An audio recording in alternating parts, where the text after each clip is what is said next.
Air connectivity is of critical importance to economic growth and cultural exchange. In 2016, the UK House of Commons Transport Committee released a report urging the government to invest in airport capacity immediately, either in the London Heathrow Airport or the Gatwick Airport. The committee requested immediate action by the government because it worries the air connectivity of London and the UK. The committee argued that the growth of large hubs in the Middle and Far East and North America has threatened the UK's position as an international aviation hub. For example, in 2014, Dubai became the world's biggest airport in terms of international passenger traffic, ahead of Heathrow. The committee also worried about UK's connectivity with the world's emerging market. One of the studies shows that a new daily service to one of the key growth markets could generate up to £128 million of additional trade. If additional airport capacity is not operational until 2030, the UK could lose as much as £5 billion per year in lost trade to the BRIC economies alone. Finally, the committee worries that the lack of capacity also reduced domestic connectivity. With capacity expansion, Heathrow could add 40 new destinations. If London, a city with 5 airports, needs to worry about connectivity, other nations should also prepare for future challenges. There are also opportunities. Who would think of making a connection via Dubai 30 years ago? In 1934, the airport handled only 1 million passengers. With the right policy in trade and transport, the city's passenger volume increased by more than 400% in just 6 years and has become the third largest airport in the world and generates hundreds of thousands of jobs. That's why we believe it's important for countries in Central Asia to find ways to improve their air connectivity. Because the One Belt, One Road initiative proposed in 2013 in Kazakhstan and Indonesia, we particularly examined the aviation market and the liberalization potential between China and the 5 countries in Central Asia. Since 2006, international traffic in the region has been growing steadily, from 1.5 million one-way passengers to more than 4 million in 2015. That is, traffic volume more than doubled overall. Still, this region is not achieving its full potential.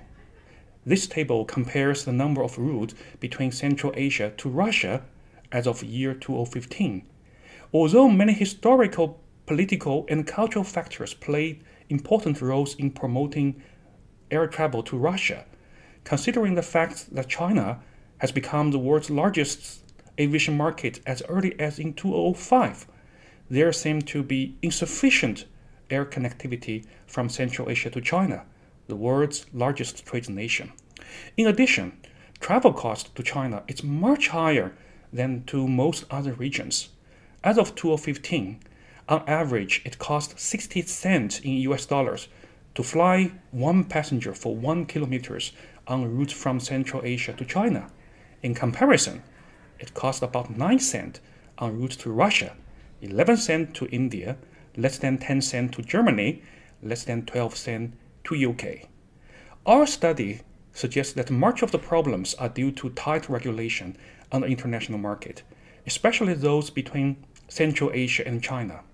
Our investigation suggests that if routes to China were under similar circumstances as those to previous Soviet Union countries, on average, the chances of air services on those routes to China would be 48 to 78% higher. If routes to China were under similar conditions as those to other international markets such as Germany, UK, Thailand, etc., on average, the chances of route services will be 27% higher. Currently, only 3 cities in China have direct air services to Central Asia, which are Beijing, Urumqi, and the limited services to Sanya. If the Central Asia to China market can be liberalized to the extent as those to Germany, UK, Thailand, etc., our study suggests that there will be direct service to Chinese cities such as Chengdu, Guangzhou, Chongqing, Xi'an, and Shanghai, That is, connectivity may be doubled or even tripled. In summary, our study suggests that the Central Asia to Chinese markets have been underdeveloped and falling behind services within Central Asia to Russia and the former Soviet Union countries, and also route to many EU and Middle East countries.